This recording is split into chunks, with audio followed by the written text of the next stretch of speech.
These are the origins of the most disturbing YouTube shorts ever uploaded, and as the list goes on, they only get worse.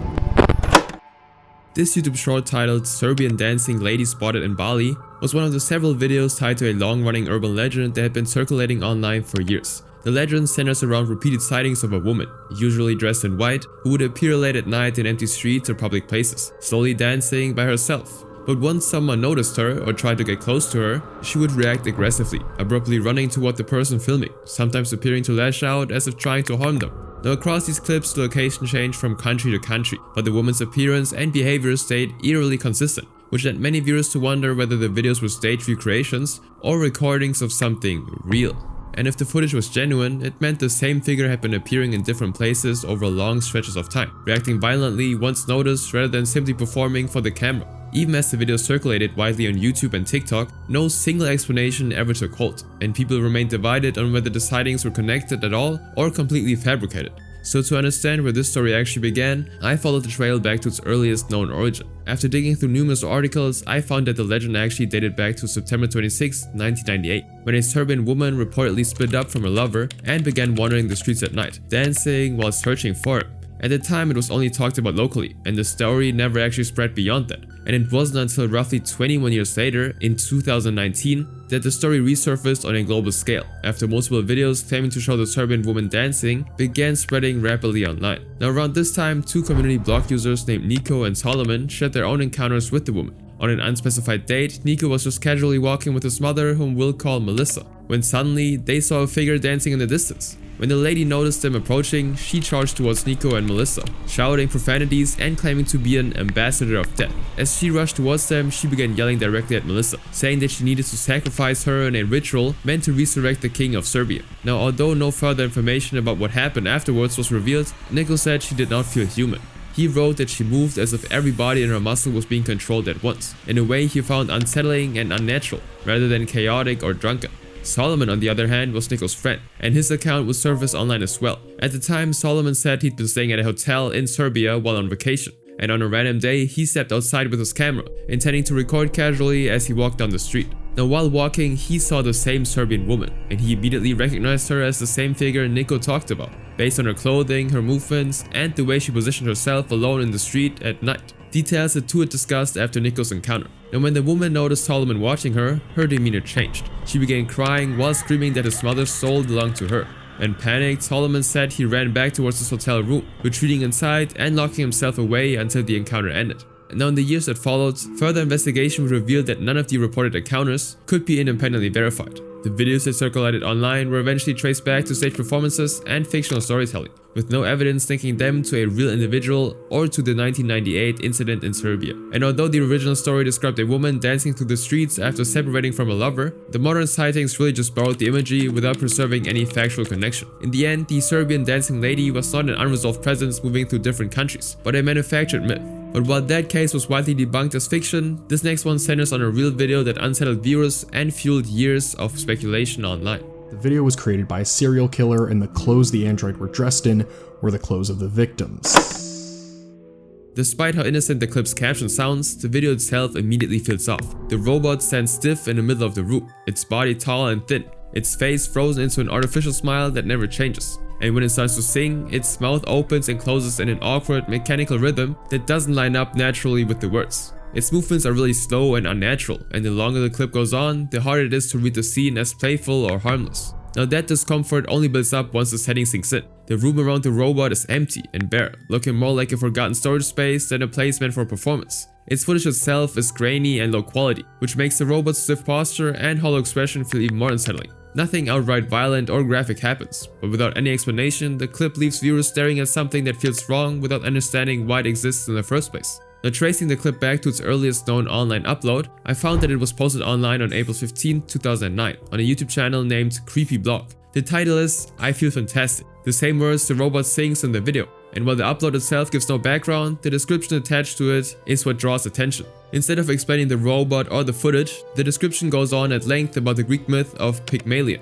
In the story, Pygmalion is a sculptor who never finds a woman who matches his standards, so he creates one himself out of stone. And when Aphrodite, the goddess of love, sees his devotion to the statue, she brings her to life.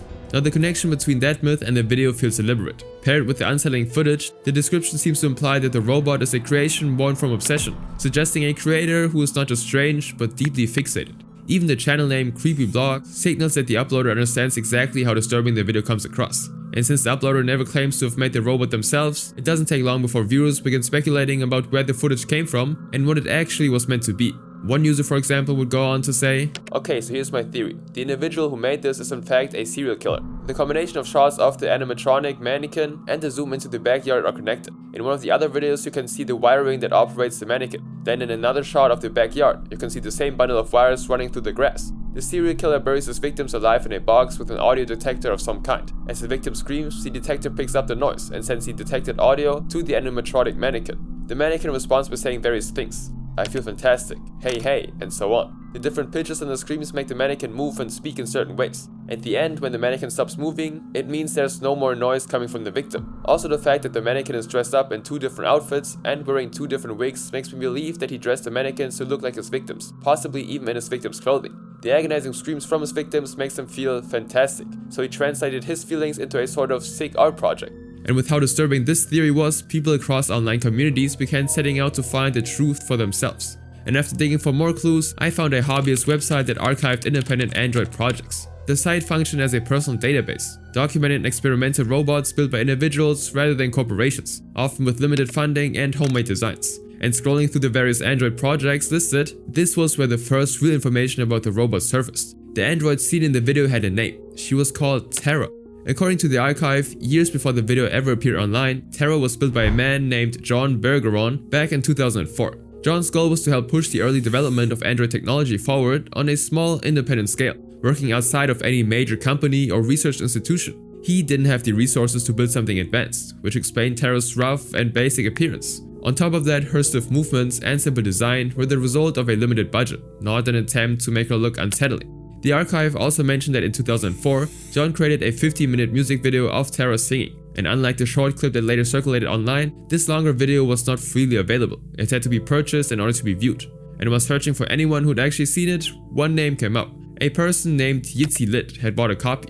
After Yitzi ordered the video, nothing arrived for weeks. Then months later, a package finally showed up at his doorstep. Inside was a DVD. The case displayed images of Terra from 2 different appearances, suggesting multiple recordings rather than one single clip. Yitzi loaded the DVD onto his computer, only to find that the files were stored in an outdated format his system couldn't actually open. But even without playing the files, Yitzi could see the thumbnails, and one of them was unmistakable. It was the same video that had gone viral in 2009. He then checked the file metadata, which showed that the contents of the DVD had been created on December 6, 2004, nearly 5 years before the creepy blog upload.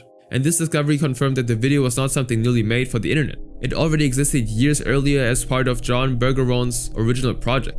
Now after I dug even deeper, I came across a page titled Smaller Android Projects and found another mention of the Terra Android. One of the links on Terra's music video page led somewhere else entirely. Instead of another copy of the video, it opened a separate page filled with detailed documentation about Terra and several other of John's earlier projects. The page listed 3 builds in total. The first was described as John's earliest robot experiment, followed by a simple robotic hand used for testing movement and control.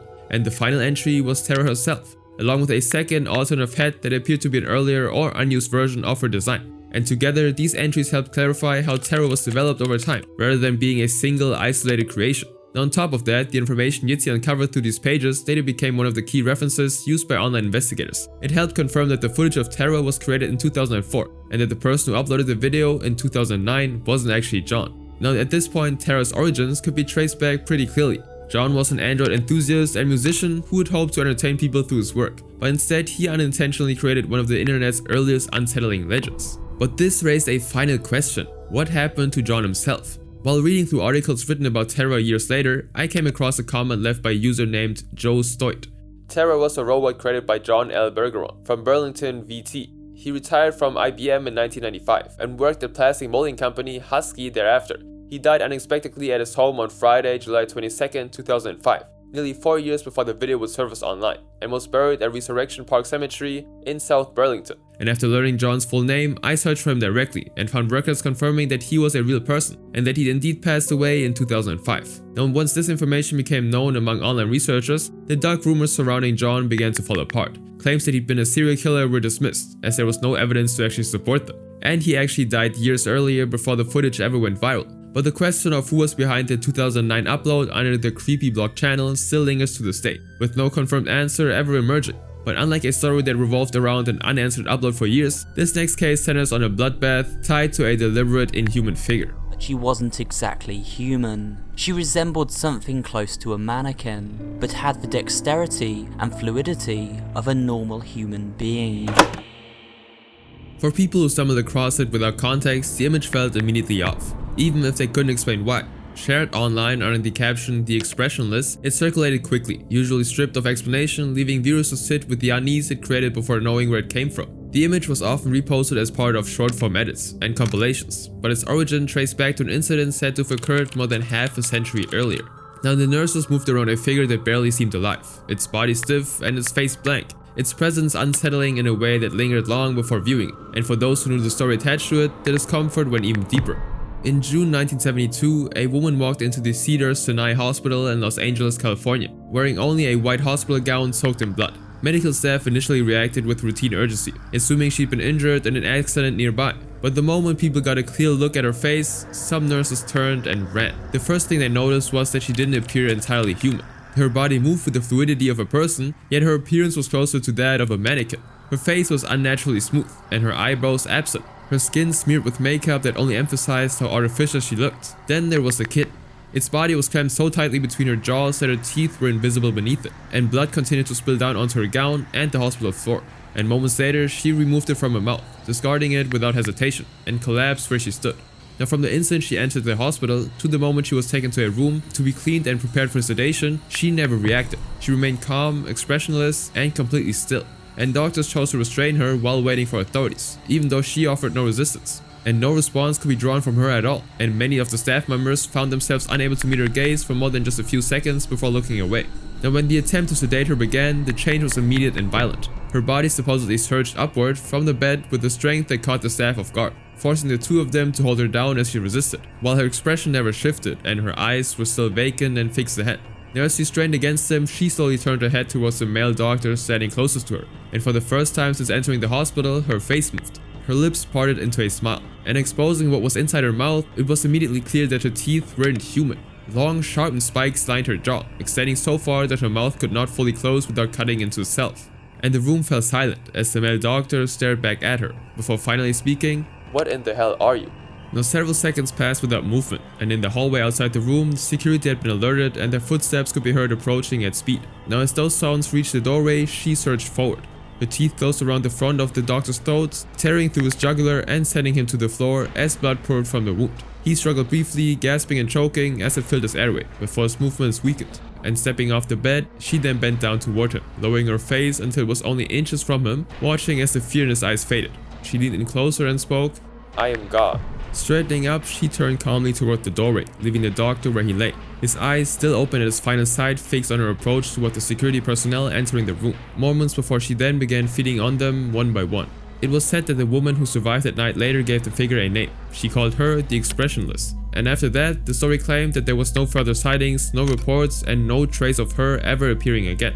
Now, because of how abruptly the account ended, it prompted people to search for evidence that the incident at Cedars-Sinai Hospital had actually occurred. And over time, people began searching for records tied to the Cedars-Sinai Hospital in 1972, digging through archives, documents, and photographs for any record of the event. And what they eventually uncovered was not a record of the incident, but the origin of the image most often used to support it. The photograph was labeled as "Student Nurses with Waxworks Patient" and had been taken in 1968 by Anthony Armstrong Jones, the Earl of Snowdon. It appeared in his 1972 book Assignments, which was available as a book. At the time the photograph was taken, waxwork dummies were routinely used in nursing education. They were trained by using lifelike models as standard practice, and when now viewed in that context, the image could no longer be pointed to a violent incident, but to a staged training environment captured through a photographer's lens. And with the image traced to its true origin, the story no longer had any verified evidence and remained fiction. And although the image was ultimately traced back to a staged training setting, this next case moves away from a single photograph and into a story tied to alleged wartime experiments that were never meant to be seen. Something that came to be known as one of the most incredible human experiments in history. This is the Abigail Project.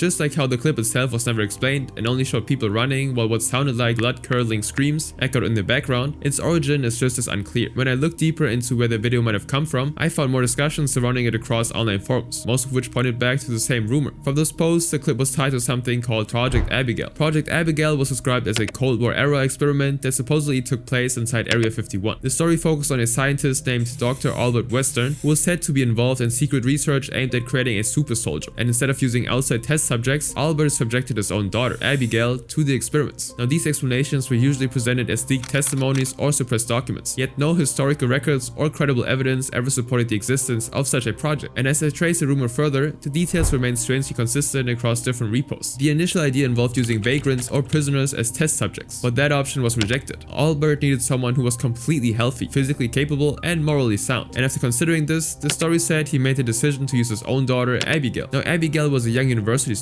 who studied science and planned to follow in her father's footsteps, with the hope of one day working at Area 51 herself. This exact backstory appeared repeatedly across reports, often copied word for word from the same source. Albert, on the other hand, loved his daughter deeply, but also pursued his goals regardless of the cost. He believed that the experiment served a greater purpose, and that sacrificing his own daughter was justified. Eventually, he was able to convince Abigail to agree, and once she did, the Abigail project began. She was undergoing surgeries, implants, and substance testing, and from there she was drugged, mutilated, and subjected to prolonged abuse. All of these details though trace back to one single narrative, rather than any verified testimony. Now, over time, Abigail's physical changes would become noticeable. Her bones grew unnaturally large, while her skin stretched thin and wrinkled along elongated limbs. Her teeth were becoming oversized, and her behavior grew increasingly animalistic and irrational. Now, several colleagues were urging Albert to stop the project, warning that it had crossed ethical and scientific limits, and that the damage couldn't be actually reversed. But despite this, Albert refused. The explanation given was that he didn't hate his daughter, but believed that ending the experiment would cause her immediate death. Her altered body had to depend entirely on the technology and controlled conditions inside the base. Now, additional details came from people who said they worked at Area 51. Some cooks claimed that they were ordered to prepare massive amounts of food and deliver it through a slot in a sealed steel door. They also said that they never knew what was behind it, only that rumors spread about something being kept inside. And some versions of the story even described Albert standing in front of the door, crying or speaking to whatever was within. Now, eventually, Abigail lost what remained of her human reason. She was becoming an animalistic being that consumed enormous amounts of food, couldn't be harmed by physical attacks, and was still being kept alive inside Area 51, hidden by the government. But of course, when I tried to verify any of this, the credibility of the story fell apart. The earliest source of the Project Abigail traced back to a Spanish language creepypasta, written purely as horror fiction, and every later post, including those tied to the YouTube short, repeated the same story without adding any independent evidence. And with no verified source linking the creepypasta to the actual clip, the true origin of the video itself still hasn't been identified. But in contrast to a story that unraveled once its fictional source was traced, this next case centers on an unsettling scene set in a blank room that drew widespread attention online. The bowl of soup we can see the man eating from does not in fact contain soup,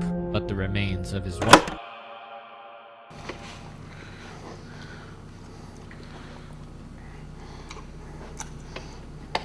The video opened with an off-putting scene. A man wearing a bib stand in front of a massive bowl of food, visibly crying as he ate, while two men in strange costumes stood nearby. They remained perfectly still, looming over him and watching his every movement without saying a word. And seconds later, this happened.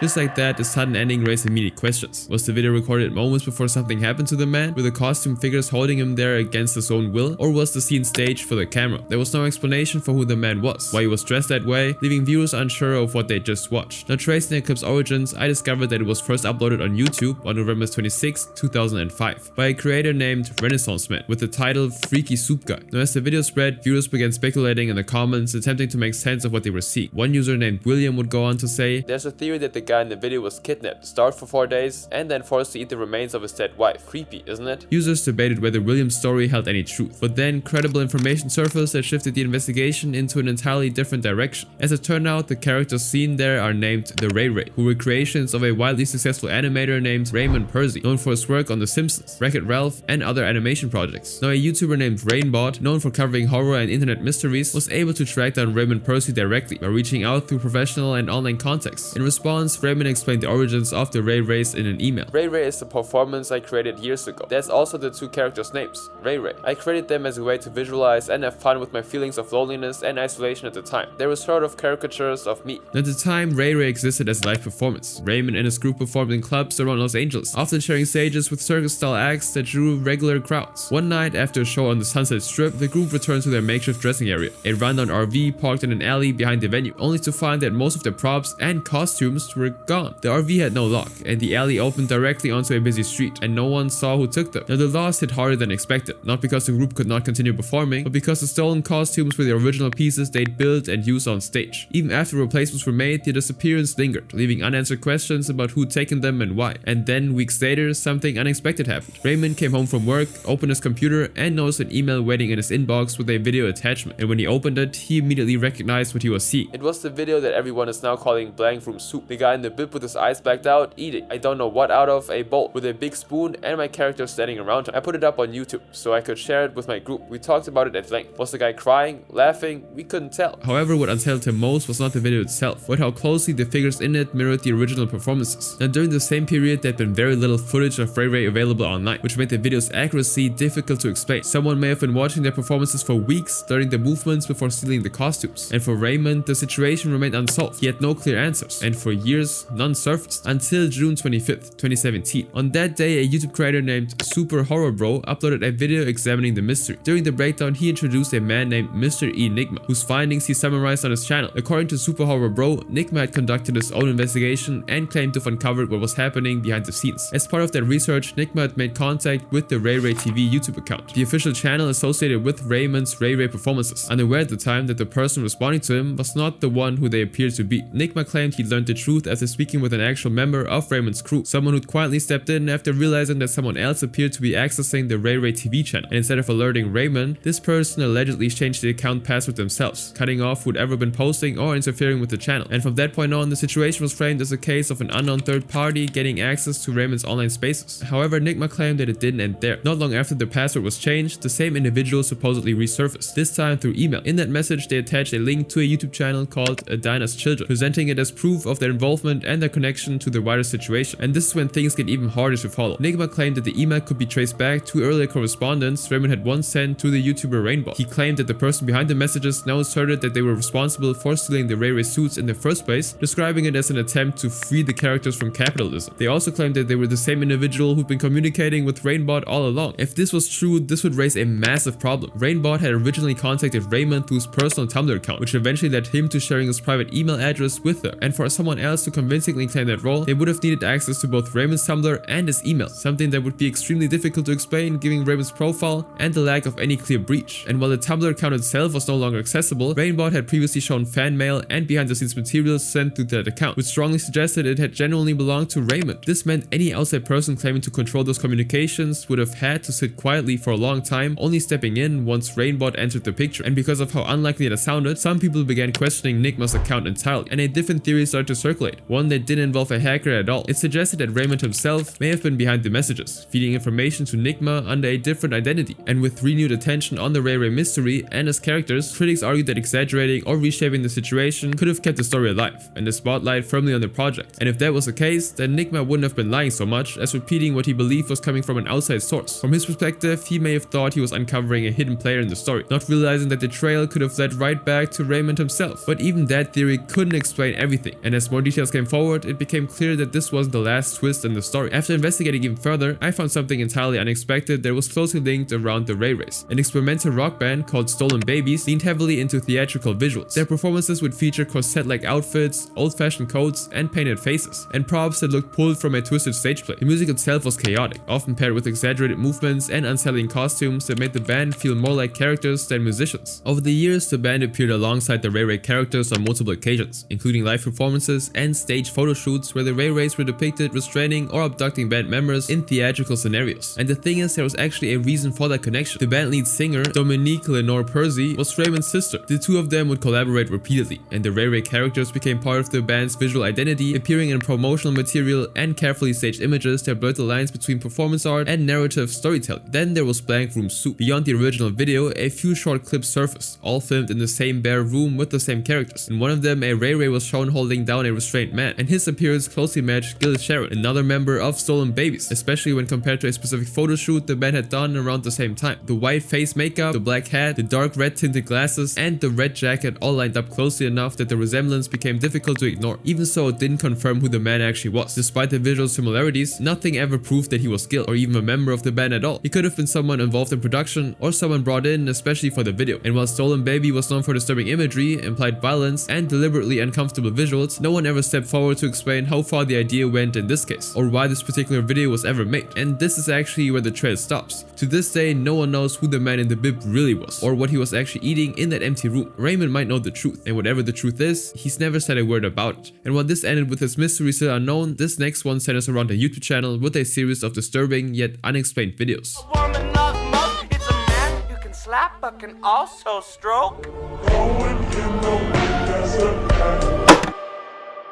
As the short clip induces an unsettling horror in those who watch it, the attention really centers on the figure that appeared to be a person sealed inside a plastic bag, duct taped upright against a wall, while an unknown man stands beside it and stabs the form repeatedly. Questions followed immediately, as viewers struggled to determine whether the figure was a real person and who the man in the video actually was, allowing the footage to circulate across social media platforms. And to understand whether the figure was real and to identify the man responsible for the video, it became necessary to look back at the channel that uploaded it, along with this other disturbing and unexplained content operating under the name Robert Helpmann. Now, the channel was created on July 12, 2015, and on the same day its first video was uploaded titled Daisy Arrives. At the beginning of the video, a single chair sat empty in front of the camera, but just a few seconds later a brief flash of text appeared, lasting only a moment, and when the image returned, the chair was now occupied by what appeared to be a corpse sealed inside a plastic bag, its shape stiff and completely still. Playing throughout the video was a piece of music titled Santa Claus Hides in Your Phonograph, composed by Harry E. Humphrey. The flash frame initially appeared to contain nothing more than random letters, passing too quickly to be understood, though this moment would soon take on significance as Robert continued uploading a series of mysterious videos connected to the same figure, Daisy. In the next video titled Daisy and Friends, the sound of flies can be heard buzzing.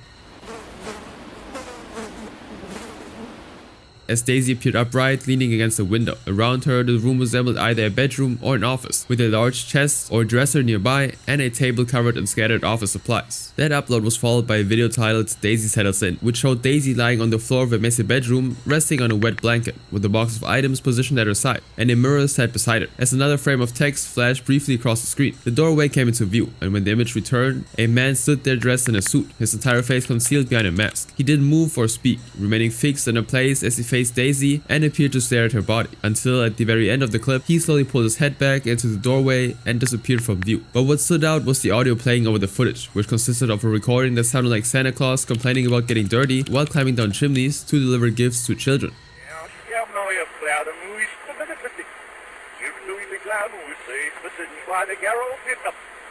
The audio originated from the same Edison record used earlier, recorded on October 1st, 1921, commonly played for children throughout the 1920s to create the illusion that Santa Claus was trapped inside the phonograph. Another upload followed under the title Tucking Daisy In. At the beginning of the video, the man appeared lying beneath a set of sheets beside Daisy, with the framing creating an unsettling contrast to the title, as he appeared to be the one tucked into the bed rather than her. After another frame of text flashed across the screen, the image then cut back to the reveal that he was gone, leaving Daisy alone in the same position unchanged. This was followed by Daisy Unwinds, which opened with Daisy sitting in a bathtub as someone fed her from a bowl placed beside her, when another frame of text flashed briefly across the screen and passed. The man was no longer present. The bowl remained on the bathroom floor, while Daisy stayed in the tub, unmoving, as the video ended without further action. Now in the next video titled Daisy Feeds the Birds, Daisy appeared outside, surrounded by scattered birdseed, but this time the man didn't appear, and Daisy remained still among the seeds as minimal audio played, leaving only the faint sounds of birds pecking and subtle movement around the tree. That sequence continued with a video titled Daisy Tumble, which opened with Daisy lying on the base of a staircase, her position suggesting that she'd fallen down the steps. In the background, the faint sound of a girl crying could be heard, low and distant, as if coming from somewhere beyond the frame.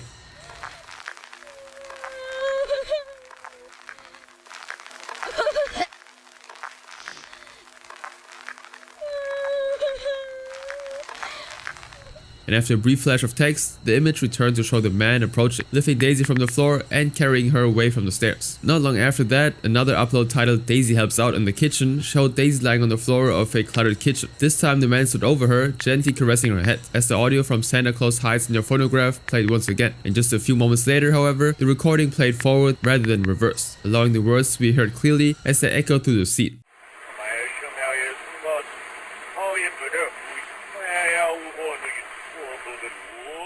In this next upload, Daisy plays hide and seek. She appeared hanging from the back of a door. The camera held a still shot of her body suspended, with no visible support beyond the door's hinge. On top of that, the movement of the bag securing her remained subtle, and the frame captured only the outline of her body against the door. Another video that followed, titled Daisy Playing, opened with light, playful music in the background, echoing across the room. Daisy remained on the floor, motionless, while again a frame of text flashed across the screen, and when the image returned, the man appeared holding a knife and stabbed the figure repeatedly, pausing briefly before retreating from the frame. Audio from Santa hides in your phonograph played simultaneously, sometimes reversed, sometimes forward, layering the clip with a faintly festive, unsettling tone. Now this next one, Daisy Makes a Mess, the camera revealed a blank counter in what appeared to be a kitchen. After the text frame flashed, the man lay across the counter, holding a small pocket knife. He made several precise cuts into Daisy's midsection, leaving her body as the center of the mess implied in the title. From here, this next clip that I'm going to show you is the 12th and final video of the series titled Daisy Leaves. In this one, Daisy was lying on the floor as music played the same way it did in the first upload. A frame of text then flashed across the screen, and when it passed, she got up,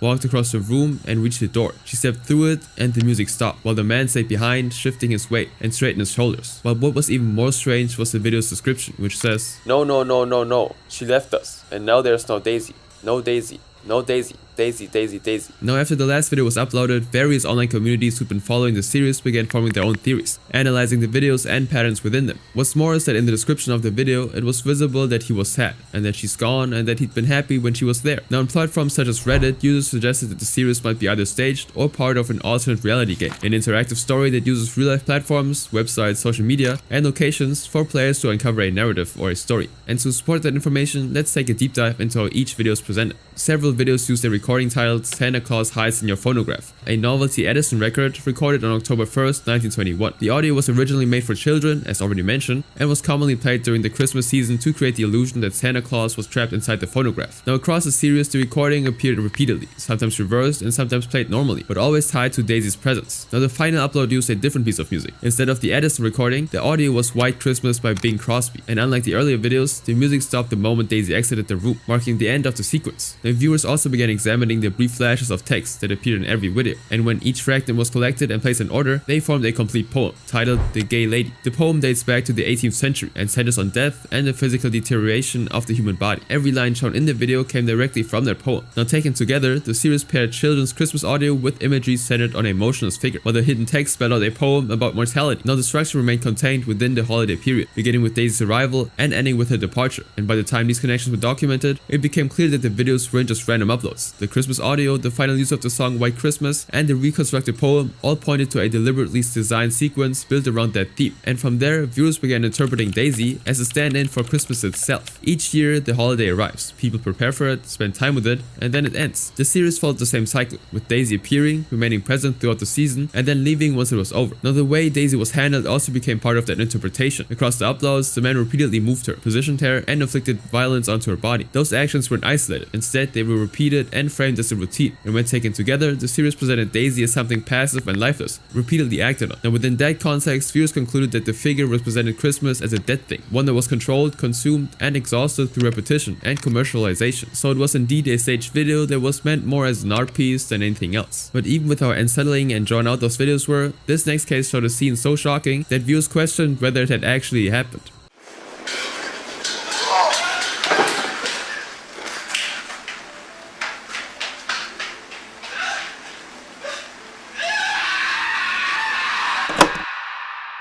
As unsettling as it is, the clip never really showed anything disturbing other than a chef seemingly in some kind of trance while deep frying food. The camera angle stayed wide, and there was no visible injuries or clear signs of what was about to happen, which made the clip feel confusing rather than graphic. Now at first glance, it looked like an out-of-context moment taken from a longer scene, with no clear explanation or warning. However, after doing some digging, a sinister, continued version was found. In it, the man was seen putting down his cooking equipment and began twitching. His movements appeared uncoordinated and involuntary, as if he was losing control of his body, but moments later he dumped his own face in boiling water. This led online users to believe that the man was either experiencing some sort of paranormal phenomenon or a sudden seizure, and because the clip circulated without context, viewers attempted to fill in the gaps themselves. Now time would pass and rumors began circulating online about what the context of this video was, especially as it continued to spread on short-form platforms. One user named Maria commented, "The cook suffered from what appears to be autism, and since there was no one to help him, he couldn't control himself and put his head in the boiling water." While another one named Liz source, said, "The cook started acting strangely and was actually possessed, and suddenly he couldn't resist and put his head in the boiling water." Now, with the uncertainty that these statements were in fact the real context behind the video, users were still riddled with questions on where this video actually came from. No original source was cited, and no one could identify the production, language, or even actors involved until this particular TikTok post came out. It turned out that all this time, the clip was actually from a 2016 TV miniseries called I Am a Hero, Hijamari no Hi. The series was a live-action adaptation connected to the I Am a Hero franchise, which was based on the Japanese manga of the same name. The premise was about a nurse named Sugumi Yabu Oda, who experienced and explained how a zombie pandemic spread across Japan. Here, the chef was actually undergoing a zombie infection and was just about to become a zombie himself, revealing the real origin of this video. The scene was fictional, staged, and performed by an actor, which explained the exaggerated behavior and lack of immediate intervention. And unlike this case, which was ultimately revealed to be fictional, this next one centers on a real-life tragedy that caused widespread suffering for hundreds, if not thousands of people. The uniform color was blue with stripes on it. They were also forced to shave all their heads. Nobody can have long hair. And they were stripped of their name and their identity. Now they were being called by numbers.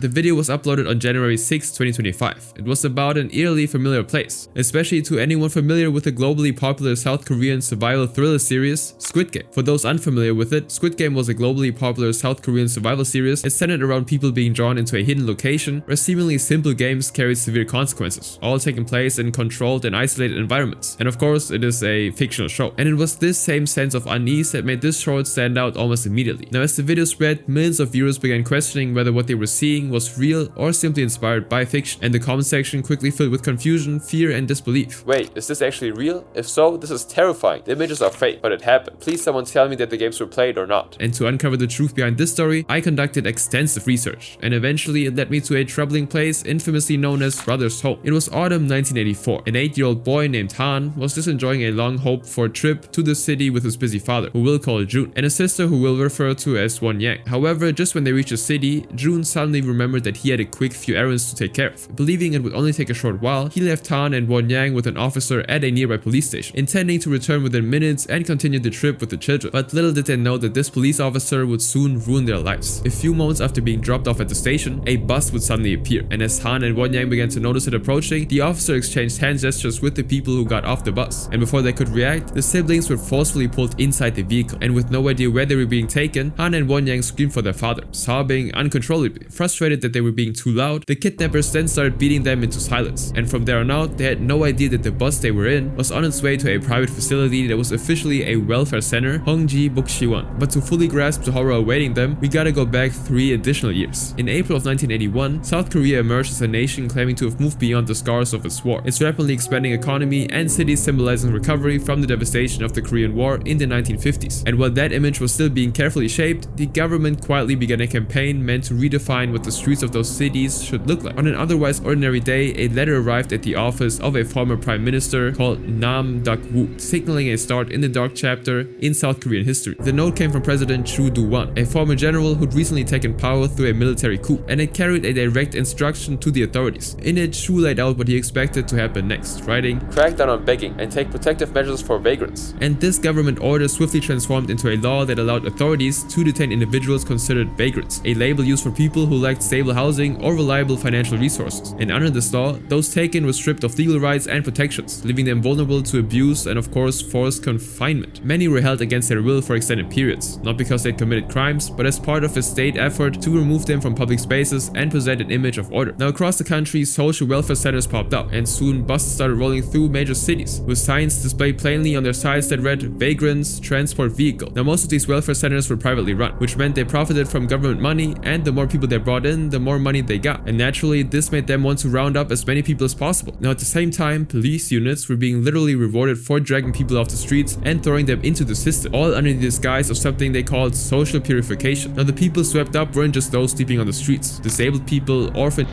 and even ordinary citizens who didn't have ID on them got caught up in it. All of them were funneled into what became known as the social purification projects. Now among the largest of these facilities was Hongji Bukchiwon, located not far from a residential area in the southeastern city of Busan. Its owner, Park In-gwen, who we'll just call Park, insisted that the place existed to feed, clothe, and educate people who had nowhere else to go. So officially, people sent to this facility were supposed to stay for just 1 year, get some training, and then be released back. And that's what it said on paper, a system meant to help people, not lock them away. But in reality, Sadly, for many who passed through those gates, the promise meant absolutely nothing. Years would pass, and for some, the next time they would see their families came 6 years later, in 1987, when more than 30 people managed to escape from the facilities and reveal what had happened inside. It was only then that the centers were forced to shut down, and a truth that had been hidden in plain sight was finally brought into the open. Now, from the moment he arrived, Han was the youngest in his platoon, which meant instead of getting any education, he was stuck doing repetitive manual labor. This included folding envelopes and shaping toothpicks day after day, and when asked to describe the facility, Han reduced it to a single word: hell. And unbeknownst to him, what's even worse was that he had no idea Jun and Won Yang were also sent to the same facility as well. And when asked what the center provided, Han said, "The only thing I was provided from the center was a set of blue training suits, rubber shoes, and a piece of nylon underwear." Now, month after month, these conditions became unbearable. The thought of escape never fully left anyone's mind, even though actually getting out was nearly impossible. The constant labor, the strict oversight, and the isolation made life inside the compound feel unending, and the prisoners quickly realized that there was no easy way to reach the outside world or signal for help. Han then described what the daily life felt like over the years inside the compound. "I rarely had a chance to take a shower. Lice were all over my body. We had rotten fish and stinking barley rice every day. Literally every day. Almost all of the inmates were malnourished." Now, even worse, when Han shifted from hunger to the neglect to the dormitory conditions, it showed that it allowed violence to become a routine. Fourth, people slept in zigzags on a small bed. Taking advantage of people occurred every night in the corner of the dormitory. Now, the conditions inside the facility were bad enough that inmates could not help but think about escape. Some people talked about running away, and a few even attempted it, but the guards patrolled constantly, and even a 7-meter fence surrounded the entire compound, making escape nearly impossible. For anyone who considered lying, failure meant one thing: I knew that if I failed to escape, I would be beaten to death. Now, what made escape even harder was the system enforced inside the center itself. Guards pushed inmates to watch one another and report anything suspicious, and anyone planning to escape risked being exposed by a fellow inmate and punished. Now, plans for mass escape were still sometimes whispered about, but they almost always fell apart once somebody snitched. Now, another survivor, Choi Song-woo, entered the facility in 1981 when he was just...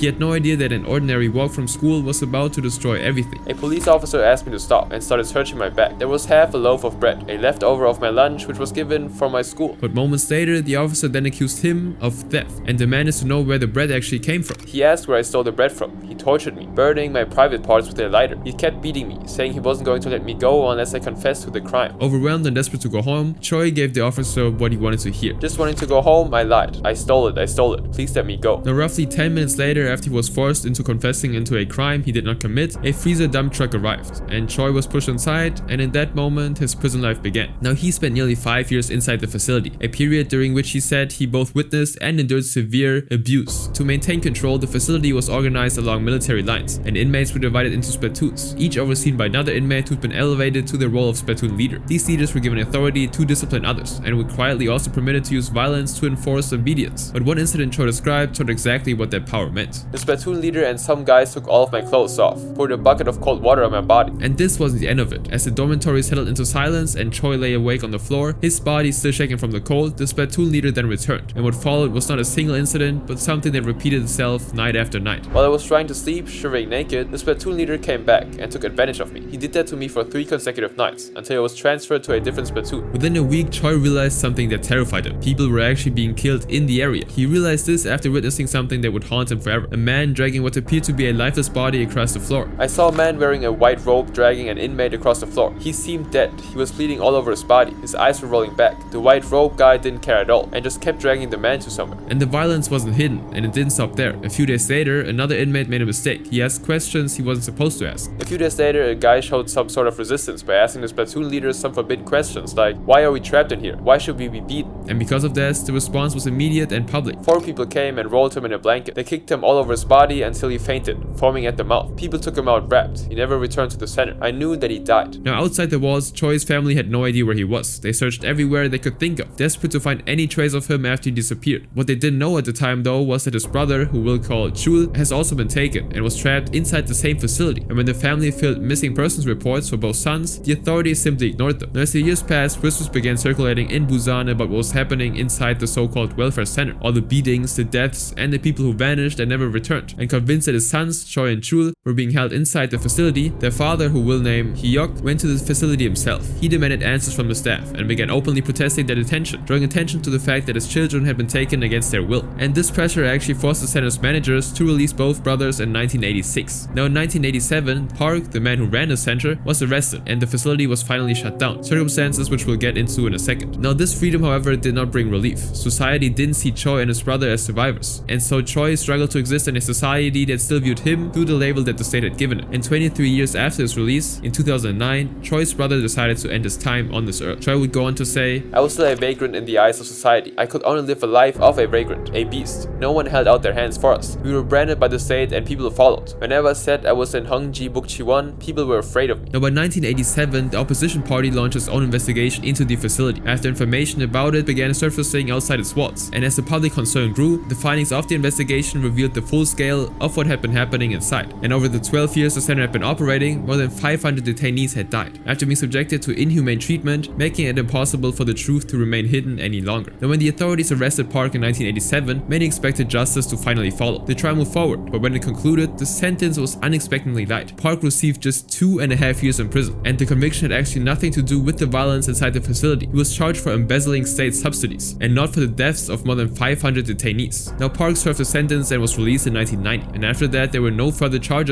and no new renewed investigation into the facility. He lived for another 26 years and died in 2016 of natural causes, never actually being held responsible for what happened inside those walls. Now in 2018, 2 years after Park's death, a former prosecutor involved in the original case broke his silence during a public interview. He admitted that the investigation had been compromised from the start, stating that There was external pressure by the military government to stop the investigation and demand a short sentence for Park. However, the confession wasn't the last thing to come up. Later in that same year, the then Prosecutor General, Moon Muil, formally apologized for how the case had been handled. He acknowledged that no proper investigation had ever been carried out, and formally requested that the Supreme Court review Park's original ruling. Now for survivors like Han, the passage of time actually never brought closure. Since 2012, he had stood outside the Korean National Embassy protesting day after day and demanding a full state inquiry into what happened at the facility. And as their protests continued, new evidence began to emerge. In the years that followed, a report commissioned by the Busan city government exposed the facility for what it really was, showing that it never functioned as a legitimate welfare center. Of the 149 former inmates surveyed, every single, including even a former platoon leader, said that they'd been forcefully detained, and not one person defended the facility's operation. A third of them were living with disabilities, and more than half had been denied a proper education. Now the team behind the report went further. Professor Park, a different Park, who worked on the investigation, said that the investigators suspected that there had been a torture room hidden inside Park's office, based on the evidence and testimony they'd gathered. Even more, the report also showed that the center benefited directly from the segregation policies supported by the Chun administration throughout the 1980s. And those policies allowed facilities like Hongji Bukchiwon to operate with state backing and steady funding. Now momentum finally began to shift in the victim's favor, and so on May 20th, 2020, nearly 4 decades after the facility had closed, the South Korean National Embassy passed a bill ordering the allegations surrounding the facility to be investigated again. Now President Moon Jae-in had a complicated history with the case. Back in 1987, as a member of the Busan District Bar Association, he'd been involved in the original investigation, one that ultimately failed to uncover the full truth. Now on May 22nd, President Moon finally addressed what had gone wrong. I am always sorry for failing to properly reveal the truth, he said, as he ordered a fresh investigation. Now for Han, this decision was everything. After 9 years of protesting outside the National Assembly, standing in the sun and rain, day after day, he finally saw movement. The government was listening, and that night, Han stepped away from his protest for the first time. I've always questioned myself. Did I really do something wrong to be taken to the Hell Lake facility? If so, was it that grave that my whole life should be destroyed? I don't think I could ever forgive the government and the people related for letting it happen. However, if they succeeded in revealing what really happened in the facility and make an official apology for the victims, I would try to forgive. I will try. My only wish is for my family to be reunited like in the past, when I was an 18-year-old boy who just loved to play with daddy and sister. Now in 2007, after 23 years, Han did finally found his sister and father. They were in a hospital, both still receiving treatment for the trauma the facility had inflicted. And seeing them after so long, broken but alive, revealed just how deep the wounds ran, and how long the family had carried the cost of being torn apart. Without context, the YouTube short looks staged, but when traced back to its original origin, its imagery aligns with places like Hongji Bukchiwon, where people were once held and tortured behind locked gates. But while the case followed years of separation and long-lasting trauma, this next one began as a simple outing between friends that ended in sudden tragedy. Then came the younger brother's turn.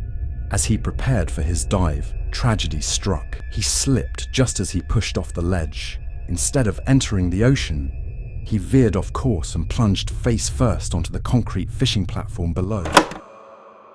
This video went viral in 2009. It circulated without a name, initially on Arabic and Turkish websites, before spreading across the global internet. In the footage, a 12-year-old boy, who we'll refer to as Omar, dove off a seaside promenade in Beirut, Lebanon. Now he kind of slipped before entering the water, missing the ocean entirely and striking the concrete slab below. Within moments, the water around him turned red, and people and boats rushed toward him, and screams filled the air. After being immediately moved to a nearby hospital, a team of doctors and nurses quickly attended to him. But when they saw the state that he was in, they were met with a gut-wrenching sight. His face had been vertically split into two, but he remained alive, conscious and breathing, and his tongue was still moving. One doctor pressed the sides of his face together repeatedly, attempting to restore its shape, while muttering in Arabic, "Where do I begin?" Although the amount of blood in the water appeared overwhelming, blood generally spreads quickly when mixed with seawater, making even a smaller volume look far worse than it is. That's why the ocean around him turned red so rapidly, but it didn't necessarily mean the injury was fatal. Now, despite the damage to his face, Omar remained alive, because his brainstem, which controls breathing and other basic functions, didn't appear to be injured, and while parts of the front of the brain were affected, those functions weren't essential for survival. Now, the brain itself in this case didn't feel pain, meaning the suffering he experienced came from the extensive damage to his facial nerve, tissue and bone,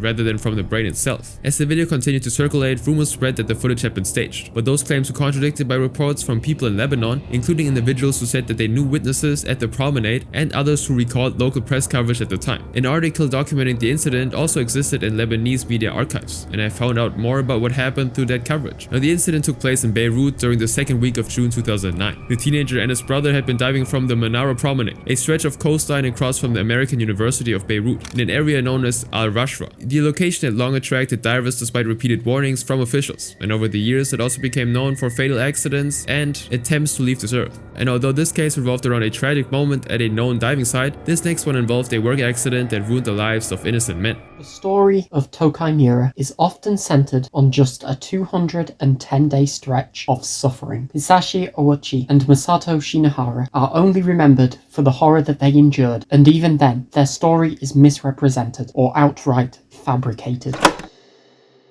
The man in the video is Hisashi Uchi, a 35-year-old nuclear plant worker from Japan, and his story, what actually happened to him, begins with an accident that took place more than 2 decades ago. It was the morning of September 30th, 1999, in the small town of Tokaimura, which is about 75 miles northeast of Tokyo. Hisashi had arrived at work alongside his co-worker, Masato Shinohara, and another colleague who we'll refer to as Jojo. All three of them were inside a nuclear fuel processing plant, carrying out what was supposed to be a routine task. They were preparing uranium oxide so it could be turned into fuel rods for a smaller nuclear reactor used for experiments and testing. Now, Hisashi stood beside a processing tank, holding a funnel steady with both hands, while Masato poured the uranium mixture into it from a bucket. Jojo stayed farther back, watching over the procedure. Now, things seemed to be going smoothly at first, when suddenly the room was filled with a flash of blue light. In that instant, all three men understood that something had gone terribly wrong. That blue glow meant that they triggered one of the most dangerous scenarios in a nuclear facility, and that their lives were now at risk. None of them had been properly trained to handle uranium at this level of enrichment, and so without realizing it, they had added too much material to the tank, and in doing so, they set off an uncontrolled nuclear chain reaction that released an intense burst of radiation into the room. Masato stood roughly 18 inches away from the reaction, and he would absorb a massive dose of radiation, less than what Hisashi received, but still enough to cause severe damage. Jojo was positioned even farther away, and he was exposed to a smaller amount by comparison. Hisashi, however, was standing closest to all, and received what was one of the biggest exposures to radiation in the history of all nuclear accidents. And from that moment on, he would suffer a horrifying fate. Within moments, Hisashi would collapse onto the floor, and after receiving approximately 17 sieverts, a unit used to measure how much radiation the human body absorbs, which is several times higher than what the human body can actually survive on, he began vomiting violently as his body started to fail from the inside out. Now, Masato and Jojo quickly left the room in a panic and called for help, and not long after, all three men, including Hisashi, were airlifted to the National Institute of Radiological Sciences. Once there, doctors began running tests immediately, and the results were deeply concerning. Blood work showed that the number of white blood cells responsible for immune defenses of all three men had fallen to nearly zero, confirming that their immune system had collapsed completely. And as the hours passed, their bodies began reacting to the damage, with severe nausea setting in alongside dehydration and stomach problems. Clear signs that their systems were already breaking down despite how little time had passed since the accident. Now, at first, Hisashi didn't look like someone who'd absorbed a massive dose of radiation. He remained conscious, able to speak, and appeared deceptively stable. Now, when doctors examined him a day after his admission, the only visible sign of injury was mild redness across his skin. On the surface, he still looked intact, but internally something far worse was unfolding.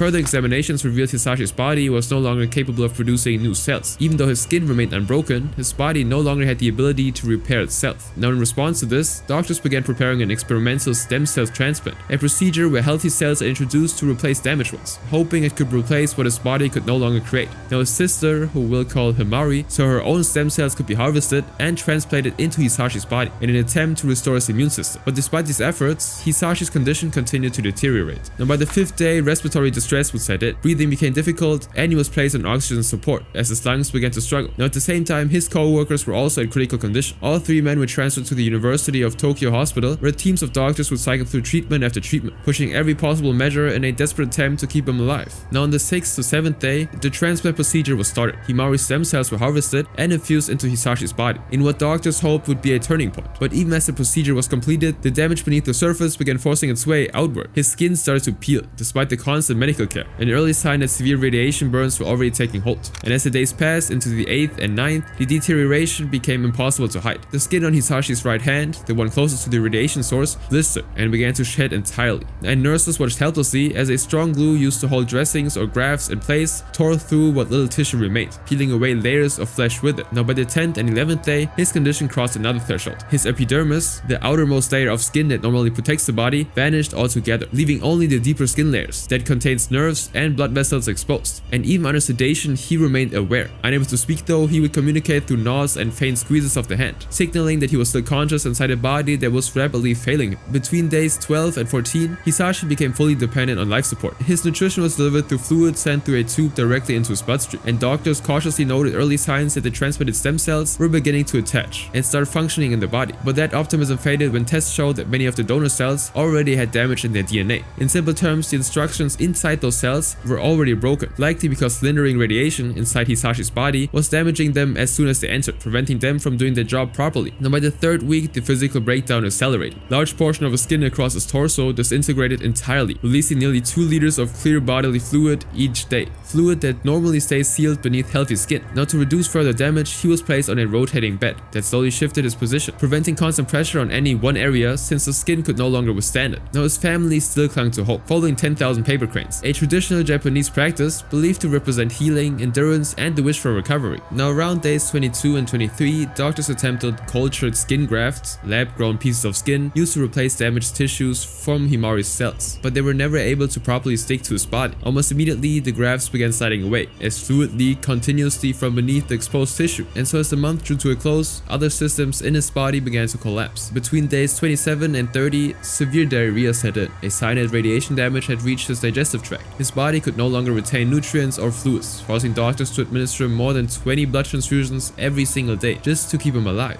Now, by days 35 to 40, Hisashi drifted in and out of consciousness. Mold began to form in his open wounds, taking advantage of a body with no immune defenses left, and more skin grafts were brought in from donated human tissue banks, but none of them were ever able to stay in place. And around days 50 through 53, severe internal bleeding began in his digestive system. Raw intestinal tissue was exposed as blood poured from within, and doctors had to perform an endoscopic examination, inserting a small camera into his digestive tract just to see something that was unmistakable. The lining of his intestines was smooth and constantly oozing blood, confirming that the damage inside his body was just as extensive as what could already be seen on the inside. On day 59, Hisashi suffered 3 cardiac arrests within the span of a single hour. Now, each time doctors managed to revive him, but afterwards he slipped into a coma, with scans showing only minimal brain activity. And between days 60 and 65, his organs continued to shut down one by one. The chemicals released when liver cells are damaged surged to extreme levels, with GOT, a marker of liver and muscle injury, reaching 3,310. GPT, an indicator of liver damage, climbed up to 1,066, which meant unmistakable signs of liver failure. His kidneys ceased to function entirely, and as days 68 to 70 arrived, a dangerous fungal infection called Aspergillus mold spread across his body, and the final attempts at skin grafts were failed once again. Now, by day 81, reality could no longer be ignored. Doctors met with Hisashi's family and agreed that there could be no further life-prolonging interventions. And during that meeting, his wife made one final plea, quietly asking, "I want you to make it to the year 2000. But sadly, he never would. On day 83, December 21st at 11:21 p.m., Hisashi's body gave out. He died from multiple organ failure. And months later, in April of 2000, Masato would also die from multiple organ failure as well. Now, Japan's prime minister at the time, Keizo Obushi, issued a statement expressing condolences to the family and pledged to strengthen nuclear safety measures. But even with everything that came after, this was still a tragic incident, for the next one crosses a line where secrecy and intent became impossible to ignore. The state's Supreme Court will decide whether certain evidence will be allowed in the trial of Alexi Treviso. She's an Artesia woman accused of throwing her newborn baby into a hospital bathroom trash can.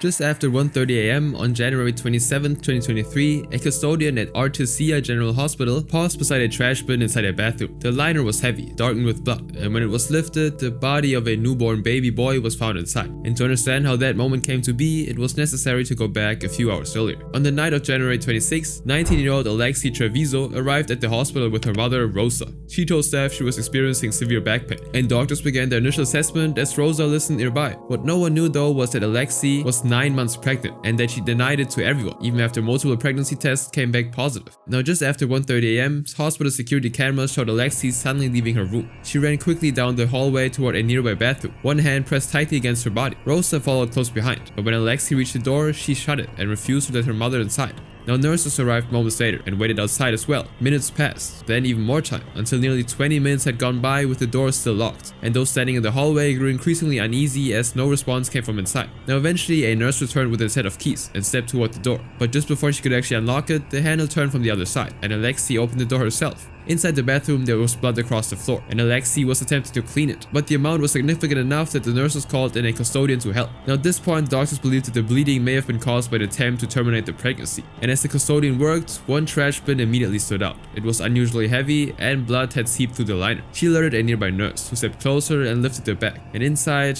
was a baby. Both the custodian and the nurse stepped back in shock, as others rushed into a small space, checking the infant and confirming what they feared. He wasn't breathing anymore. Now words spread quickly, and within seconds, the nurses and hospital staff covered their mouths in horror and began to cry. The custodian collapsed against the wall, sobbing as nurses gathered around her, holding her up and speaking softly. And nearby, phones were being pulled out and calls were placed to the police. Now when the police arrived to the hospital and questioned Alexi, she admitted that she'd thrown the newborn baby into the trash. Now earlier that night, before going into the bathroom, Alexi had repeatedly denied ever having intercourse, even after pregnancy tests returned again positive.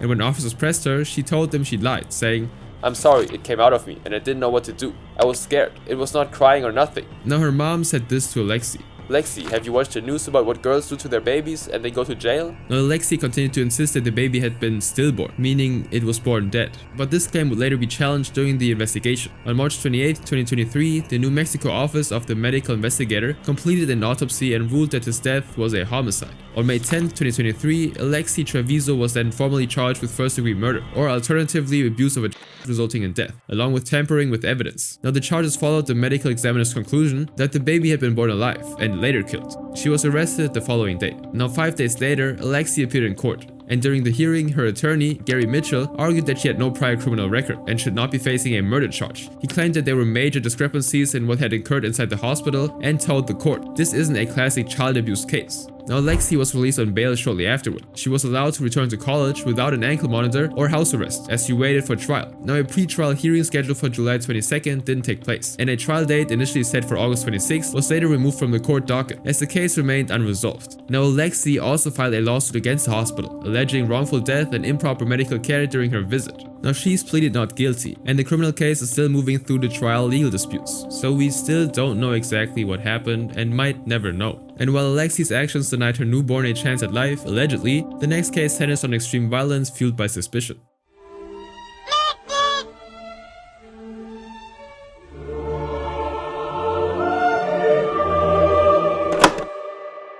Even without any context, the eerie comparison between the two images made it clear that the video was tied to a real and devastating incident. And to discover the story behind this one, we'll need to dive into the disturbing case of Miss Pac-Man. It was October 29, 2018, in the Isla del Norte sector of San Miguel village, within the municipality of Chisac in Alta Verapaz, Guatemala. 32-year-old Alejandra Icochup returned home. Her husband Mario Tudical was already there, waiting to question her about where she'd been. Alejandra told him that she'd gone to visit her sister, but Mario refused to believe her, and the confrontation did not end with words. Inside the house, he restrained her and pulled up her clothing, and when he realized that she was not wearing underwear, the situation escalated quickly. Without thinking twice, he took a machete and slashed Alejandra across the face. And he didn't stop there, he severed both of her hands. Alejandra began screaming, and her cries for help were heard by neighbors nearby, but they were too afraid of Mario to intervene while he remained inside the house. And so after realizing what he'd done, Mario fled the scene, and only then did the neighbors rush inside, where they found Alejandra bleeding heavily. Emergency services were immediately called,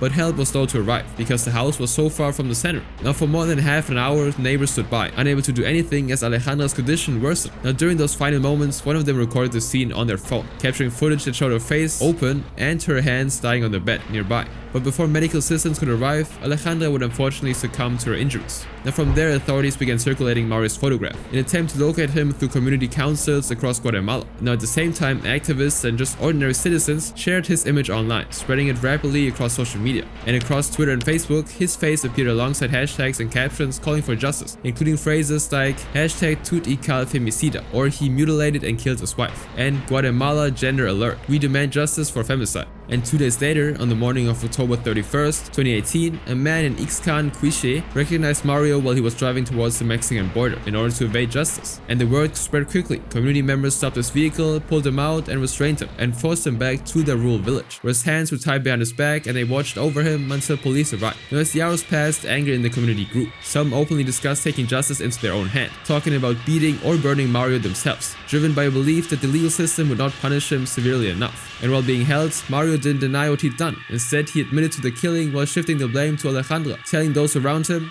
He had, my woman, left the house saying that she was going to visit her sister, so I followed her and saw that she got into a truck. I was in the brush watching. When she returned, I asked her where she'd been, and what made me mad was that she lied to me saying that she'd been with her sister, and I knew it wasn't true. I got on top of her. I'd been lying on the bed. I looked her over, and she did not have underwear on, so I got furious, and the devil got into me, and that was when I slashed her with a machete. I was furious. If she'd had her underwear on, I would have not done it, but she lied to me, and I was there with the devil inside, and that is why I acted the way I did.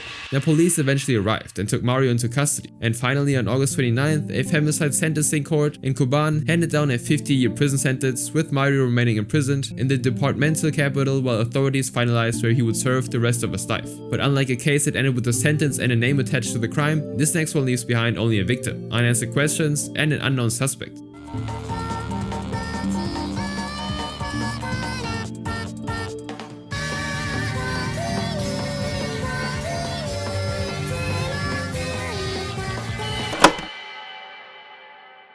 The video shows a young woman beneath Indonesian text that translates to people who don't know. The next cut switches to CCTV footage, this time labeled people who know, and although no explanation was given, it implied that something disturbing occurred in this video. And after spending a couple of hours searching where this video came from, I was able to find the disturbing origins behind it. On January 8th, 2019, a woman named Adriana Jubilia Noven Kaya, who we'll just call Noven, was on her way back to her boarding house after school. Like something she often did, she chose to cut through a narrow alleyway, a shortcut that shaved time off the walk and blended quietly into her routine. Now as Noven moved through the passage, a man entered the alleyway, and when the man was close enough, he stopped without saying a word and suddenly pulled out a knife and attacked her, stabbing her repeatedly in the upper body and chest without warning. Now the blade came down again, before he turned and ran back up the stairs, disappearing as quickly as he'd arrived. Noven collapsed, vomiting blood while inside the alley, and moments later, her body gave out. Now not long after, a rice seller walked past the same passage while looking for a place to set up her stall, and when she glanced inside, she saw Noven lying on the ground, her body soaked in blood. Now the rice seller called the emergency services immediately, but by the time help arrived, they couldn't do anything. Noven was already dead.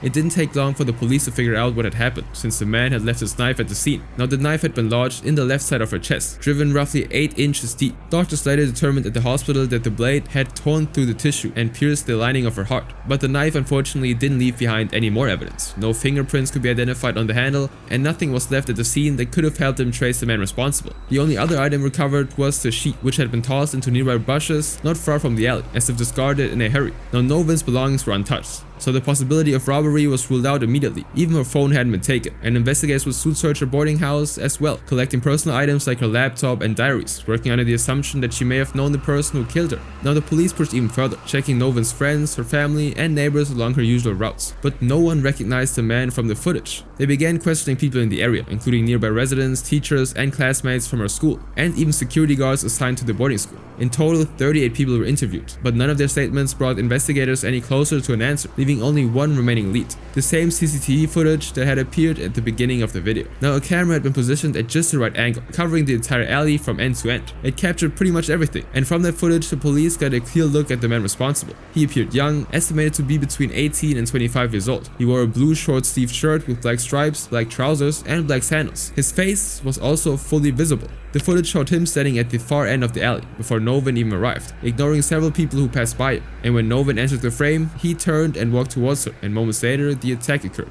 Now what stood out was how exposed he was. He never covered his face and didn't even wear gloves. Yet no usable fingerprints or DNA were recovered from the scene, likely due to the amount of blood involved in the attack. But with the footage in hand, investigators quickly ran into another problem. The image was rough and grainy, limiting how clearly the man could actually be identified. And so the police reached out to the FBI to help enhance the video. And when the enhanced images from the footage came back, the man's face was clearer, but the result only deepened the mystery. His features didn't actually match any facial recognition records, and nothing connected him to any Indonesian database. The lack of any match in official records forced investigators to reconsider who the man might be. He appeared young and close to Noven's age, who had only recently turned 18. But if he was younger than that, it was possible that he'd never been issued an EKTP, the National Identification Card, which would explain why there was no record of him in the facial recognition database. Now as police continued widening their search, a security guard assigned to Noven's boarding house eventually came forward with a crucial detail. He told investigators that days earlier he had noticed a man matching the description wearing the same clothes and pacing near the property. And when the guard approached and asked what he was doing, the man appeared calm but said nothing, then walked away shortly after. But it was the only time the guard had ever noticed him, and no one else living nearby recalled seeing him ever before or since. Now authorities later released the man's image publicly and aired it on the news, but no valuable tips came in. A composite sketch was also circulated, and even the individuals seen passing in the alley before Noven arrived reported that they didn't recognize him. And with no name and no trail, investigators turned to Noven's digital life, revealing her social media accounts and private messages for any possible connection, but nothing relevant surfaced. Now investigators continued digging deeper, and the attention turned towards someone Noven had once been close to, her ex-boyfriend. A young man from Bandung became the first serious person of interest. At a first glance, he bore a surface level resemblance to the man seen in the CCTV footage, but the similarity really ended there, and this was quickly addressed. Police confirmed that he hadn't actually been in Bogor at the time of the murder, having been in Bandung since January 3rd, days before Noven was killed, and his alibi checked out. And when the police dug deeper, the suspicion around him began to slowly disappear. Rumors had spread within Noven's community that their breakup had been recent and strained, but investigators actually found out that the separation happened well before the attack and had been mutual, and when questioned, he had no knowledge of what happened to Noven and provided nothing of investigative value. And as false claims about his involvement continued to circulate, he later even threatened legal action against those spreading them. Now because they cleared him, the search continued. Several other individuals were brutally examined based on loose physical similarities to the suspects seen in the footage, but each lead ended in the same way, with no evidence linking them to the crime. And so as answers remained very scarce, Noven's family raised a claim that added confusion rather than clarity. They said a chain message had circulated among her friends before her death, warning them that someone was going to be murdered. Now the message itself never named a victim or a time, and no copy was ever produced, leaving the claim really unverifiable and unresolved. Now it gets even stranger. In July of 2019, Noven's family noticed something was wrong with their phones, and without warning, their devices were compromised, and nearly every image connected to her began disappearing.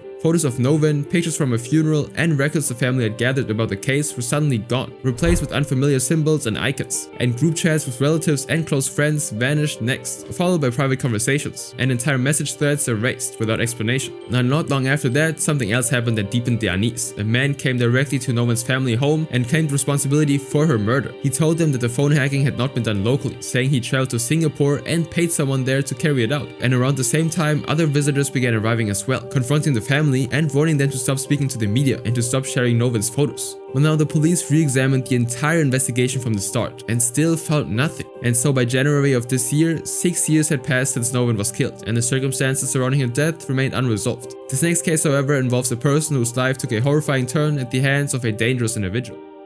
It's a man you can slap but can also stroke.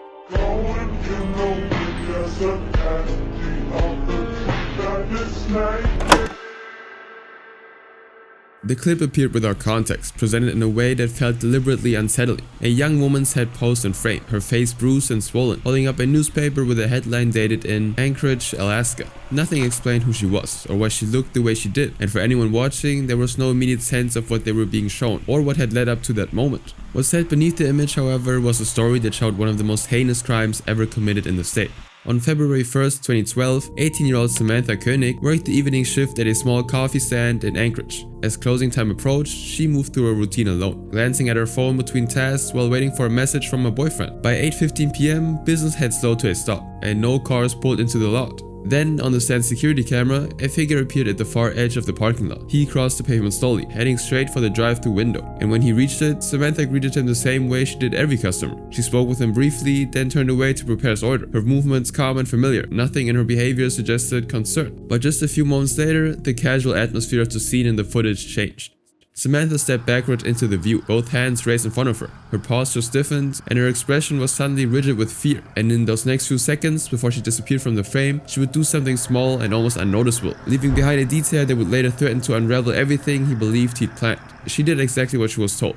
Inside the stand, the lights went dark one by one, first in the front, then in the back, leaving the small building lit only by the glow of the parking lot outside. Samantha moved to the register and reached inside, taking the cash before lowering herself to the ground. She stayed there briefly, pulling on her coat as if preparing to leave, as though she understood that any hesitation could make things worse. The man then asked her to turn around before he leans in through the drive-thru window to secure her hands behind her back. Now moments later, he climbed through the drive-thru window himself, landing inside the stand with her, cutting off any remaining sense of distance between them. And for several minutes, the two remained out of clear view, with Samantha trapped inside, unable to see what would happen next or when it would end. Now when they finally rose to leave, something had been forced into her mouth, visible as she was guided toward the exit. And at 8:25 p.m, Samantha stepped outside the coffee stand with the man close behind her. And together they crossed the parking lot and turned onto Fairbanks Street, disappearing from the camera's frame as if nothing unusual had taken place. Inside the stand, the scene they left behind stayed frozen in time. A light continued to flash, and her phone sat where she dropped it, untouched. At that moment, no one knew she'd been taken, no one knew where she was headed, and no one could have anticipated that hours later, long after she vanished, a message would be sent from that very phone, reaching her boyfriend and setting off a chain of questions that would only deepen the mystery. By 8:30 p.m, her boyfriend, Duan, arrived at the coffee stand to pick Samantha up from work. The building was already dark, and the lights were cut off. The windows were empty, and there was no sign that anyone was still inside. And so because of that, he tried calling her phone again and again, but each attempt went unanswered. Now because he'd shown up late, he assumed that she'd simply accepted a ride from someone else, and with no reason yet to think otherwise, he simply returned home to wait for her. 3 hours passed before his phone finally lit up, and at 11:30 p.m, a message came through from Samantha's number. But instead of bringing relief, it only confused him further. She wrote, I know what you did. I'm going to spend a couple of days with friends. Need time to think, plan. Acting weird. Let my dad know. The wording felt really unfamiliar, distant, and just generally unlike her. And because he was confused and a little bit shaken, Duan showed the message to James, Samantha's father, who immediately said the same thing Duan was already thinking. It did not sound like Samantha. And so at around 3 a.m, Duan sat awake on the porch, just staring out into the darkness, hoping that Samantha would finally come home. And then he noticed movement near his truck. A dark silhouette stood close to it, rummaging through the vehicle. Now Duan shouted and rushed inside to wake James, but by the time they returned, the figure had vanished, leaving behind only the quiet of the street and the growing sense that something was wrong. Now the following afternoon, on February 2nd, at 12:39 p.m, the unease finally broke into something far more serious, when the Anchorage Police Department received a sudden 911 call. 911, what is the location of the emergency? I am at Common Grounds Espresso on Old Stewart and Tudor. My daughter works at the Common Grounds Espresso. She's been missing since she got off work last night. What's your daughter's name? Samantha Tesla Koenig. That officer's on your way. The call brought Officer Kevin M. to the scene, and he arrived to find James and Duan already nearby, ready to speak with the police. I had a call towards the end of the shift about a possible abduction from a barista at a coffee shop. I get there and talk to the barista's father and her boyfriend. I was concerned when he showed up at 8:15 to pick her up and she wasn't here. So I'm trying to put all this together. I have a father and boyfriend who say that a girl didn't come home. You get this weird text, and now somebody's rummaging through her truck, but they didn't call the police. That would be the most logical thing in my mind. In her truck? Yes, sir. At home? Yeah. Any reason we didn't report it? I just figured that she just had someone go get something out of her truck. At first, there was a brief consideration that someone else in Samantha's life could explain parts of what happened. Someone unknown who might have been responsible for the activity around the vehicle. It basically looked like someone just literally walked out of their shift. I started kind of noticing a little bit more things. I looked in my register, looked for the money that goes in my register, it was gone. Then I looked in our deposit bags, they were all gone. But that line of thinking shifted as the attention returned to the coffee stand itself. Inside, Kevin spoke with the barista who had opened the shop that morning, and soon after, investigators focused their efforts on the security footage. They watched it repeatedly, slowing it down, rewinding it, and looking for details that they might have missed the first time. And actually, several things stood out. Near the light switch was a panic alarm placed within easy reach, and in the moments when Samantha moved through the stands turning off the lights, there had been clear opportunities to activate it, yet she never actually did. The absence of that action suggested something far more controlling than just a simple robbery, pointing to a level of threat that left her with no room to resist. And as the footage continued, another detail became clear. The glow seen near her belonged to her phone, lighting up each time Duan tried to call her during the abduction. Then at 11:26 p.m, the footage revealed something else entirely. The man returned. This time he wore a headlamp, with his beam cutting through the darkness as he moved back inside the stand. His purpose became apparent almost immediately. He went straight to where Samantha's phone had been left and retrieved it, and just left as quickly as he'd arrived. Now with that discovery, the message Duan received hours after Samantha vanished took on a different meaning. Investigators began to believe that it hadn't been sent by her at all, but instead crafted to buy time, delaying any call to police while the person responsible put more distance between himself and what he'd done. And as the investigation intensified, James Koenig moved in a different direction, taking matters into his own hands as he searched for his daughter. Across Anchorage, concerns spread quickly. Police placed the city on alert and reached out to the FBI for assistance. But despite the urgency, there was still very little to work with. By February 4th, Samantha had been missing for 3 days, and James began organizing a reward fund, and almost immediately, money started coming in from the community. Donations arrived in steady waves, hundreds at a time, until the total reached $41,000, all offered in the hope that it would bring Samantha home alive. Now behind the scenes, the search widened too. Investigators pulled surveillance footage from the Home Depot parking lot across the street from the coffee stand, and then expanded outward, collecting recordings from nearby streets. Now in one clip captured at around 8:27 p.m, a couple could be seen leaving a parking lot near a busy restaurant and getting into a vehicle, and the timing and movement placing directly in Samantha's path. And the investigators believed that the figures were her and the man who'd taken her. And while the quality of the footage was too grainy to actually see the license plate, they now had the suspect's vehicle.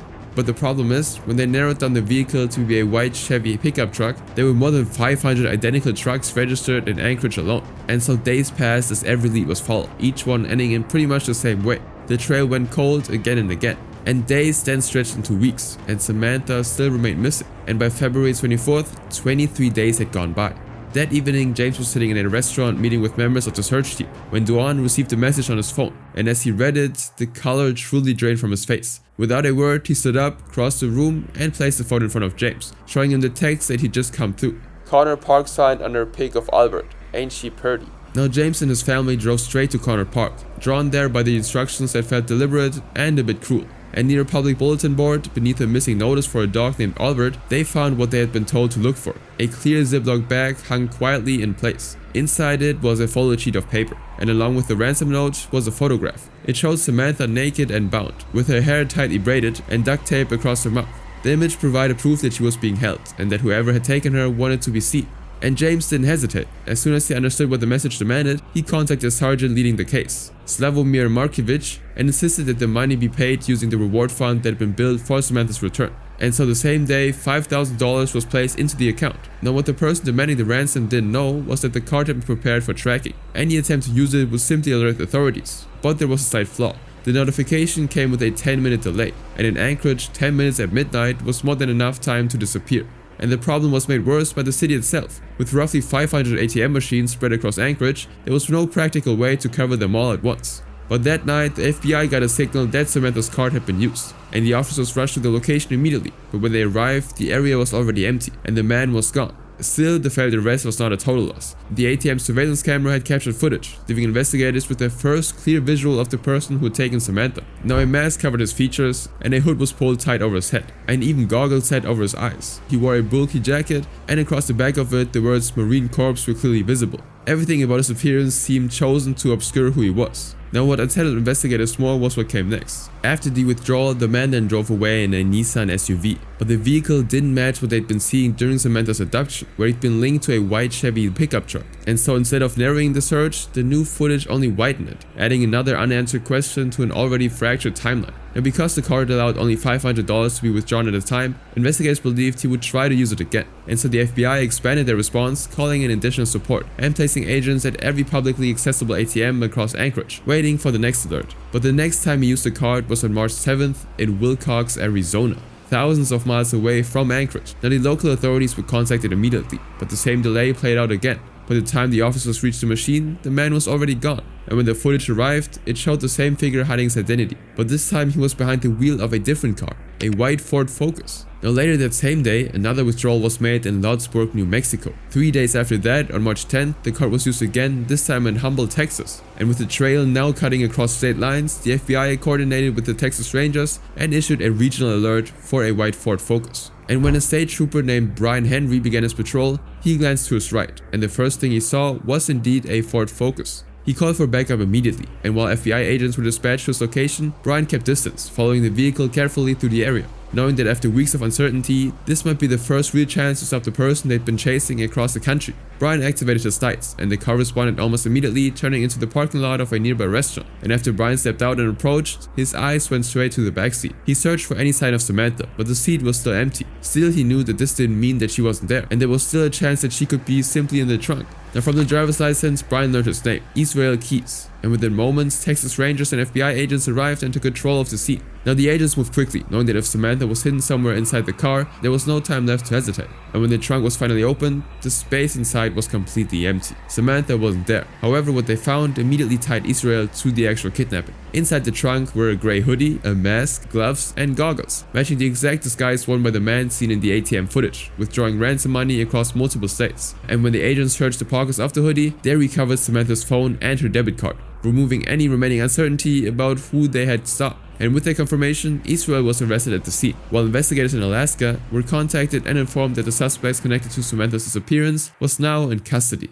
Now back in Anchorage, investigators moved forward with a search warrant on Israel's home, and when they arrived, 2 vehicles immediately stood out on the property. They found a white Chevy pickup truck and a silver Nissan Xterra, both of which aligned with the vehicles already tied to different points in the investigation. Now the house itself was searched thoroughly, room by room and space by space, but despite the scope of the search, there was no evidence that Samantha had ever been inside. And as the FBI examined Israel's background, the picture that emerged did little to explain what actually happened. He had a girlfriend, a 10-year-old daughter, and a construction business. And he had no criminal history or prior encounters with law enforcement, leaving nothing in his public life that suggested that he was capable of doing what he did. And none of that changed the reality of the situation, because Israel was the only person who knew where Samantha was. And when he was extradited back to Alaska, Israel learned through his attorney that the FBI had seized the computers from his home. And shortly after, he made a decision that investigators didn't expect. Instead of continuing to stay silent, he began giving directions, leading them north of Anchorage toward the Matanuska Valley, where he eventually pointed out a specific location along a remote lake and told them that this was where they would find Samantha.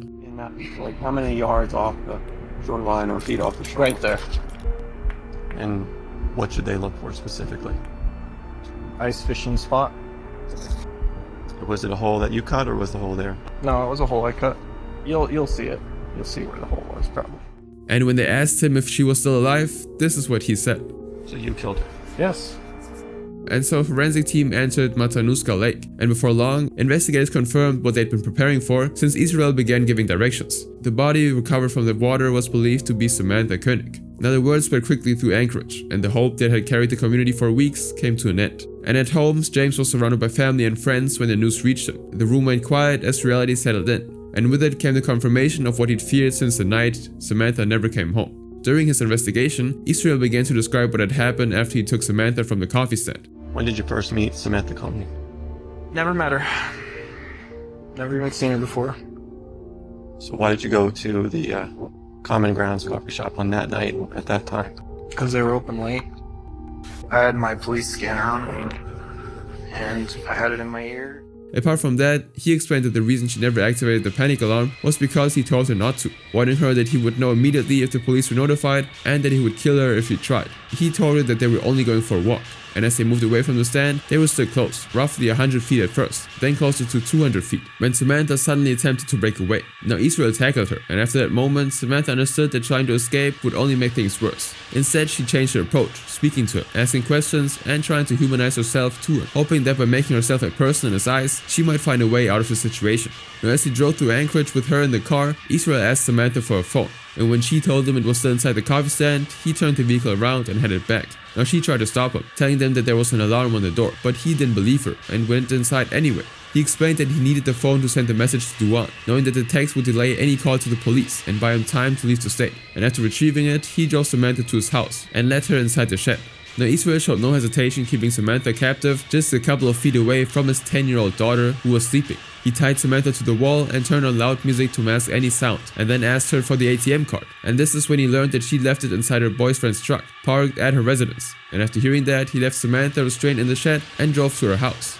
Now at her place, Israel went straight to the truck and searched through it and found the debit card he was looking for. And by around 3 in the morning, he returned to his house and went back into the shed, and then took advantage of Samantha before killing her. When it was over, he left her there and went inside to his room, where he went to sleep as if nothing out of the ordinary had taken place. Now when the morning came, Israel stepped back into his life as usual. He woke his daughter, packed her belongings, and prepared for a trip to New Orleans, where he would stay for the next several weeks. Now as he left Anchorage behind, Samantha's body remained inside the shed, undiscovered, while the search for her hadn't even begun yet. But the most disturbing thing was what he did when he came back from his trip. With Samantha already dead, Israel set out to make it appear as though she was still alive. He purchased an old Polaroid camera from a thrift store and applied makeup to her body, and staged a photograph, positioning a recent newspaper beside her before taking a picture that would be used to demand ransom money. In reality, Samantha had been killed before the police were even notified that she was missing. Now many of the details surrounding what happened to Samantha were never shared with her father, James, but despite that, became convinced that his daughter was not Israel's first victim. And so searching for answers that official documents couldn't provide, James began working on his own, creating a Facebook page to piece together a timeline of Israel's movements between 2004 and 2012. He titled it, "Have You Ever Met Israel Keys? Possible Serial Killer?" using it as a way to reach others who might recognize the name or the pattern. Now when the tips began coming in, the FBI was quickly overwhelmed. Reports arrived from across the country, all connecting to missing persons cases that bore an unsettling resemblance to one another. And with the volume growing by the hour, investigators decided to confront Israel directly. And he actually didn't deny anything. Instead, he was willing to talk, but only on his own terms. From the start, it was clear that he understood the leverage he held. He kind of controlled their information, and he knew how badly they wanted it. And so Israel insisted that none of this could ever become public. He said he didn't want his daughters to find out who he really was. And even so, the attention didn't seem to bother him. If anything, he kind of appeared to enjoy it. And it soon became clear that James Koenig had been right. Israel was a serial killer, and he'd been active for years. During the interviews, he calmly explained how he'd planned each murder, and how he'd chosen his victims, and how he'd managed to remain undetected for so long. He would bury these kill kits in areas and then travel back to those locations to commit the next crime. He'd have rope, he'd have gloves, he'd have tape, he'd have zip ties. Some of them he would have a gun in there. But while Israel spoke, investigators struggled to get names of his victims. He refused to give them, and days stretched into long interrogation sessions that lasted for hours. But agents complied with his demands again and again, hoping to keep him talking. And this continued until July 20th, 2012, when a television news channel announced his identity publicly. Suspect in the disappearance of Bill and Lorraine Courier. The couple had vanished from their Essex home a year earlier. Police declined to name the suspect, but Channel 3 News reporter Jennifer Costa's investigation led her to Israel Keys, a man under arrest for another murder in Alaska. Now, the moment Israel learned that his name had been released, he immediately stopped cooperating. And on May 23rd, 2012, Israel appeared in court for a scheduled hearing, and reporters from every major outlet had packed the courthouse. And though cameras weren't allowed inside, James Koenig and his family were seated in the gallery. Now somehow Israel managed to free himself from the handcuffs. He broke his leg restraint and managed to jump over the guardrail where his family and friends of Samantha Koenig were seated together. Now a US marshal actually grabbed him just before he could reach the crowd and threw him on the floor. And seconds later, another marshal fired a taser, finally stopping him. Now by November 29th, investigators had just 2 names on their list, and Israel refused to say anything more. And over the course of 8 months, he'd endured 40 hours of questioning, each session longer and more grueling than the last, until finally he shut down completely. Now authorities were certain that he'd killed at least 11 people, but at that point they had only 3 confirmed names: Bill Courier, Lorraine Courier, and Samantha Koenig. Still, Special Agent Kat Nelson refused to back down. She worked tirelessly, convinced that more cases could be solved and more families could finally receive answers. But 3 days later, a prison guard conducted a routine check of Israel's cell and discovered something no one expected. Israel was dead, self-inflicted. Now for James, the impact of his actions were clear. His determination had helped put an end to a serial killer reign of terror. And since the loss of his daughter in 2012, he channeled his grief into action, creating an organization called Seeking Alaska's Missing. The group worked to help families locate missing loved ones and offered guidance to those left in uncertainty. Through that work, James turned his pain into purpose, ensuring that no one would have to face the same unanswered questions he'd endured.